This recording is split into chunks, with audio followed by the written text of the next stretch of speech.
Hi friends, कैसे हैं आप लोग। आप देख रहे हैं शाही पाठशाला और मैं हूं बीके सिंह। 67 बीपीएससी प्री के लिए हम लोग तैयारी कर रहे हैं और हर क्षण ये प्रयास है कि अधिक से अधिक प्रश्नों की तैयारी कैसे किया जाए, किस विधि से याद किया जाए ताकि एग्ज़ाम में ज़्यादा से ज़्यादा प्रश्नों का संग्रह लेकर जा सकूं। तो आइए इसी क्रम में हम लोग आज लॉर्ड लीटन को पढ़ते हैं। क्योंकि बीपीएससी में हिस्ट्री से जो भी प्रश्न पूछे जाते हैं, हिस्ट्री एक बड़ा सेक्शन होता है बीपीएससी में प्रश्न पूछे जाने के दृष्टिकोण से, और उसमें भी यदि मॉडर्न हिस्ट्री की बात करें तो वहाँ से काफ़ी प्रश्न पूछे जाते हैं। तो आइए हम अभी लॉर्ड लीटन को पढ़ रहे हैं। लॉर्ड लीटन का कार्यकाल जो है 1876 से लेकर के 1880 ईस्वी तक रहता है, और लॉर्ड लीटन के शासनकाल की जो प्रमुख घटनाएं हैं उसको मैंने एक ट्रिक के माध्यम से यहाँ पर दिखाया है। तो यहाँ पर लिखा हुआ है LIBR इसको पढ़ने के लिए हमने कहा लीबर पर, LIBR लीबर और PR पर, लीबर पर 100 प्रकाश। तो ये यदि एक वर्ड याद रखते हैं तो आपको बहुत सारा क्लू देगा ऑप्शन में और आंसर में। तो आइए इसको समझते हैं। LI का मतलब हुआ LI फॉर लीटन, लीटन के लिए मैंने शब्द लिया LI, और BR का मतलब हुआ BR PR एक साथ इधर हुआ, तो BR PR का मतलब हुआ वर्नाकुलर प्रेस एक्ट। BR मतलब वर्नाकुलर, PR मतलब प्रेस एक्ट। ठीक है, तो लीटन के समय में सबसे महत्वपूर्ण घटना थी वर्नाकुलर प्रेस एक्ट। इस एक्ट के द्वारा भारतीय समाचार पत्रों पर प्रतिबंध लगा दिया गया। 100 प्रकाश का मतलब क्या हुआ? 100 प्रकाश का मतलब हुआ कि सोम प्रकाश। ठीक है, 100 प्रकाश का मतलब क्या हुआ? सोम प्रकाश। इस एक्ट के द्वारा, कौन एक्ट? यही BR PR 1 यानी वर्नाकुलर प्रेस एक्ट का मतलब हुआ एक्ट। तो इस वर्नाकुलर प्रेस एक्ट के तहत सोम प्रकाश को प्रतिबंधित किया गया। ठीक है, इसके बारे में और भी विस्तार से मैंने पॉइंट वाइज लिया है, इसको भी समझिए। मैं एक बार फिर से आपको बता दूं, लीबर पर 100 प्रकाश, ली फॉर हुआ लीटन, बर पर मतलब हुआ वर्नाकुलर प्रेस, एक का मतलब हुआ act, vernacular press act Lytton के समय की सबसे महत्वपूर्ण घटना थी। यह एक्ट जो लाया गया था भारतीय समाचार पत्रों पर प्रतिबंध लगाने के दृष्टिकोण से लाया गया था। 100 प्रकाश का मतलब हुआ सोम प्रकाश। इस एक्ट के तहत, वर्नाकुलर प्रेस एक्ट के तहत सोम प्रकाश को प्रतिबंधित किया गया।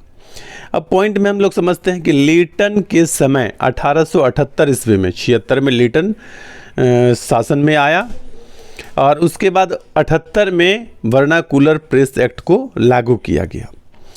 पायनियर अखबार ने वर्नाकुलर प्रेस एक्ट 1878 का समर्थन किया था। समर्थन करने वाला अखबार तो आप समझ ही रहे हैं कि ये अंग्रेजी अखबार होगा। इस एक्ट के कारण अमृत बाजार पत्रिका को रातों रात अंग्रेजी भाषा से रूपांतरित कर लिया गया। अमृत बाजार पत्रिका के संपादक कौन थे? ईश्वरचंद्र विद्यासागर। इस पॉइंट को ठीक से समझिए कि इस एक्ट के कारण, ये जो वर्नाकुलर प्रेस एक्ट आया, इसी एक्ट के कारण कि यह पत्रिका जो है प्रतिबंधित ना हो जाए, इसके कारण क्या किया गया? अमृत बाजार पत्रिका को रातों रात अंग्रेजी भाषा से रूपांतरित कर लिया गया। इस पॉइंट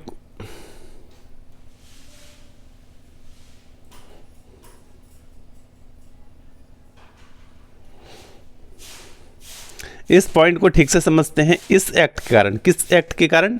वर्नाकुलर प्रेस एक्ट के कारण अमृत बाजार पत्रिका रातों रात बांग्ला से अंग्रेजी भाषा में रूपांतरित कर लिया गया। यहाँ पर एक छोटी सी घटना है कि यदि वास्तविक तौर पर देखा जाए तो वर्नाकुलर प्रेस एक्ट इसी अमृत बाजार पत्रिका को प्रतिबंधित करने के लिए ही लाया गया था, लेकिन रातों रात क्या हुआ, यह पता हो गया कि वर्नाकुलर प्रेस एक्ट आया है और अमृत बाजार पत्रिका पर प्रतिबंध लगने वाला है। तो यह पहले बांग्ला भाषा में छपता था, लेकिन यह जानकारी जैसे पता चला तो यह रातों रात क्या हुआ, अंग्रेजी भाषा में बदल दिया। पहले बांग्ला भाषा में था और अब क्या हुआ, इस एक्ट के आने के बाद वह अंग्रेजी भाषा में छपने लगा। अच्छा, इस अमृत बाजार पत्रिका के संपादक कौन थे? तो ईश्वर चंद्र विद्यासागर थे। अमृत बाजार पत्रिका के संपादक ईश्वर चंद्र विद्यासागर। यह प्रश्न भी आप याद रखेंगे। आइए आगे चलते हैं, कुछ पॉइंट और भी देख लेते हैं। यहाँ पर है कि लीटन के शासनकाल में 1877 ईस्वी में पहली बार दिल्ली दरबार का आयोजन किया गया था, जिसमें ब्रिटेन की महारानी विक्टोरिया को कैसरे हिंद की उपाधि प्रदान की गई थी। ठीक है, लीटन के समय में 1877 ईस्वी में दिल्ली दरबार का आयोजन किया गया, जिसमें ब्रिटेन की महारानी विक्टोरिया को कैसरे हिंद की उपाधि प्रदान की गई। इसके समय में सिविल सेवा परीक्षा में बैठने के लिए न्यूनतम आयु 21 वर्ष से घटाकर 19 वर्ष कर दिया गया था। ठीक है, तो ये आपको समय याद रखना है कि लीटन के समय में ये काम हुआ था। ठीक है, इसके समय का मतलब क्या हुआ? लीटन के समय में सिविल सेवा परीक्षा में पहले बैठने की न्यूनतम आयु कितनी थी? 21 वर्ष, और घटाकर कितना कर दिया गया था? 19 वर्ष। ये कब किया गया था? लीटन के समय में, लॉर्ड लीटन के समय में। उसके बाद अगला पॉइंट है, लीटन ने रिचर्ड स्टेची की अध्यक्षता में एक अकाल आयोग का गठन किया था या स्थापना किया था। तो अकाल आयोग का गठन किसके समय में हुआ था? तो लीटन के समय में हुआ था। इसके समय में यानी लीटन के समय में 1878 ईस्वी में आर्म्स एक्ट पारित किया गया, जिसके जरिए भारतीयों द्वारा अपने पास हथियार रखने का अधिकार जो है वह छीन लिया गया। आर्म्स एक्ट कब पारित किया गया था? लीटन के समय में। अकाल आयोग का गठन कब किया गया था? लीटन के समय में। न्यूनतम आयु प्रतियोगिता परीक्षा में बैठने के लिए 21 वर्ष से घटाकर 19 वर्ष कब किया गया था? लीटन के समय में। दिल्ली दरबार का आयोजन कब किया गया था? लीटन के समय में। महारानी विक्टोरिया को कैसरे हिंद की उपाधि कब दी गई थी? तो लीटन के समय में। ईश्वर चंद्र विद्यासागर किस पत्रिका के संपादक थे? तो अमृत बाजार पत्रिका के। यह पहले किस भाषा में छपता था? बांग्ला में। बाद में किस में छपने लगा? अंग्रेजी में। ठीक है, और जब इस पत्रिका पर प्रतिबंध नहीं लगा तो मजबूरी में उसको सोम प्रकाश पर प्रतिबंध लगाना पड़ा। यहाँ पर आपको दिखा होगा कि सौ प्रकाश मतलब सोम प्रकाश। इस एक्ट के तहत सोम प्रकाश को प्रतिबंधित किया गया। तो वर्नाकुलर प्रेस एक्ट के प्रभाव में कौन आ गया? सोम प्रकाश। ठीक है, आइए एक और वायसराय हम लोग यहाँ पर पढ़ लेते हैं। वो कौन सा है? Lord Ripon. लीटन के बाद रिपन आता है, पहले एल लिखते हैं बाद में आर लिखते हैं। इसी तरह से कन्फ्यूजन हो जाता था हम लोगों को भी उस समय कि पहले लीटन आया कि रिपन आया। तो एल पहले है तो लीटन पहले आया है, और आर बाद में लिखते हैं। आर 18वां वर्ड है, और एल क्या है? एल 12वां है। IJKL तो आई 9वां, ठीक है, 12वां वर्ड है। तो इस प्रकार से क्या है कि आपको जो समझना है कि लीटन पहले आया और बाद में रिपन आया। ठीक है, तो आइए लॉर्ड रिपन को पढ़ते हैं।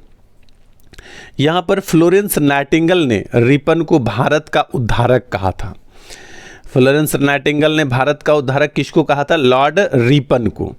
इसने 1882 ईस्वी में वर्नाकुलर प्रेस एक्ट को रद्द कर दिया था।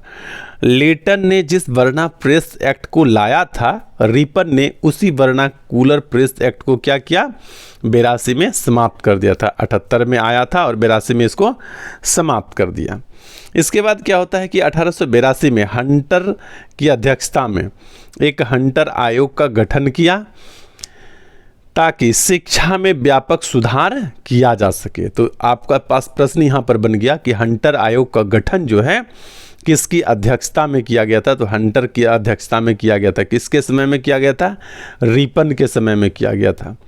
ठीक है, उसके बाद आगे है, पहली बार नियमित रूप से जनगणना 1872 ईस्वी में रिपन के शासनकाल में ही हुआ था। ये बहुत बहुत महत्वपूर्ण क्वेश्चन है, जितना महत्वपूर्ण कहा जाए कम होगा।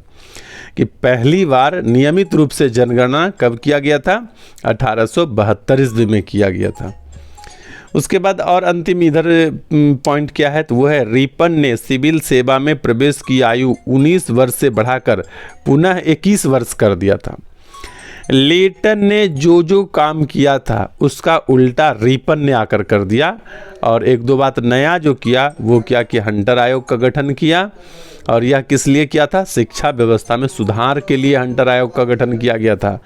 और पहली बार नियमित रूप से जनगणना किसके समय में हुई थी? 1872 में हुई थी, रिपन के समय में। तो इस प्रकार से जो है रिपन को हम लोग यहाँ पर देख लिए। आइए कुछ और भी बात हम लोग आगे समझते हैं। अब है लॉर्ड डफरिन। ठीक है, लॉर्ड डफरिन के बाद से हम लोग कर्जन को आज नहीं पढ़ेंगे, कर्जन को अगले वीडियो में देखेंगे, क्योंकि कर्जन के बाद से कुछ बहुत सारी इम्पोर्टेंट बातें हैं जो और लंबी बातें हैं, छोटी नहीं है। और वीडियो में छोटा छोटा बनाता हूँ, बड़ा नहीं। आप लोग को छोटा छोटा वीडियो ज़्यादा पसंद आएगा और कम समय में देखने के लिए यह पर्याप्त है। आइए तो लॉर्ड डफरिन को पढ़ लेते हैं। डफरिन, इसके समय की जो मुख्य घटनाएं हैं उसको एक ट्रिक के माध्यम से पहले हम लोग सुन लेते हैं। ट्रिक कैसे याद रहेगा, वहाँ पर ट्रिक हम लोग कैसे याद रखेंगे? लीबर पर 100 प्रकाश। ठीक है, लीबर पर 100 प्रकाश था, तो ली मतलब लीटन, बर पर मतलब वर्नाकुलर प्रेस एक्ट, एक मतलब एक्ट होता है। ठीक है, और 100 प्रकाश का मतलब हुआ सोम प्रकाश। तो वर्नाकुलर प्रेस एक्ट सोम प्रकाश पर लागू हुआ था, सोम प्रकाश को प्रतिबंधित किया था। तो लीबर पर 100 प्रकाश वो ट्रिक हो गया। आइए यहाँ पर हम लोग ट्रिक समझते हैं। बम ए बुम, बम ए बुम भड़का और 28 दिशा में 85 डफरिन। क्या होता है? एक बम जब बुम से भड़क गया, ठीक है, तो 28 दिशा में 85 डफरिन जैसा छिड़क गया। ठीक है, बम का मतलब है बम्बई। मुंबई आज के डेट में उसका नाम है, सबसे पहले उसका क्या नाम था? बम्बई था। तो बम मतलब बम्बई हुआ। तो क्या हुआ कि कांग्रेस की स्थापना गोकुल दास तेजपाल संस्कृत कॉलेज बम्बई में हुआ था। ठीक है, कांग्रेस की स्थापना, जो कांग्रेस भारतीय राष्ट्रीय कांग्रेस था, उसकी स्थापना कब हुआ था? तो उसकी स्थापना जो है 1885 ईस्वी में हुआ था। ठीक है, तो कहाँ पर हुआ था? कांग्रेस की स्थापना गोकुल दास तेजपाल संस्कृत कॉलेज बम्बई में हुआ था। उसके बाद दूसरा है बम ए बुम। ए बुम है ना, ए बुम का मतलब ए ओ ह्यूम है। ए बुम मतलब ए ओ ह्यूम, ए बुम मतलब ए ओ ह्यूम। भारतीय राष्ट्रीय कांग्रेस, भारा का मतलब हुआ भारतीय राष्ट्रीय कांग्रेस के संस्थापक कौन थे? ए ओ ह्यूम। ए बुम ए ओ ह्यूम, इसके लिए यही ट्रिक में शामिल हुआ है। असैनिक कार्यकर्ता थे, असैनिक कार्यकर्ता थे। ठीक है, उसके बाद 28 दिशा में 85 डफरिन। 28 दिशा में मतलब 28 दिसंबर, 85 डफरिन का मतलब हुआ ये 1885 भारतीय राष्ट्रीय कांग्रेस की स्थापना हुई थी। 28 दिसंबर 1885 को भारतीय राष्ट्रीय कांग्रेस की स्थापना हुई थी। किसके समय में हुई थी? 85 डफरिन मतलब डफरिन के समय में। तो यहाँ से 3-4 प्रश्न आपको सबके सब इम्पोर्टेंट है। एक सबसे पहला कि बम्बई में हुआ था, गोकुल दास तेजपाल संस्कृत कॉलेज में हुई थी। भारतीय राष्ट्रीय कांग्रेस के संस्थापक कौन थे? ए ओ ह्यूम थे। उसके बाद 28 दिसंबर 1885 ईस्वी को इसकी स्थापना हुई थी और इस समय किसका शासनकाल चल रहा था? लॉर्ड डफरिन का शासनकाल चल रहा था, यानी वायसराय कौन थे? लॉर्ड डफरिन थे। तो आज के वीडियो में हम लोगों ने इतना पढ़ा और सब के सब जितने भी बातें हम लोगों ने पढ़ा सब के सब बहुत इम्पॉर्टेंट है। आप सभी बातों को ठीक से याद रखें और निश्चित रूप से आगे भी मैं जितने प्रश्न, जितने ट्रिक आपको बताऊंगा वो सब के सब रोचक भी है और इम्पॉर्टेंट भी है। कुछ ट्रिक ऐसे हैं जहां पर आपको मज़ेदार नहीं लगेगा, लेकिन काम का बहुत है, यानी बहुत महत्वपूर्ण है एग्जामिनेशन पॉइंट ऑफ व्यू से, यानी आपके काम का है ये। ठीक है, तो आइए अगले ट्रिक में हम लोग ट्रिक की वीडियो में पढ़ेंगे लॉर्ड कर्जन को और वहाँ से आगे बढ़ेंगे। तब तक के लिए धन्यवाद।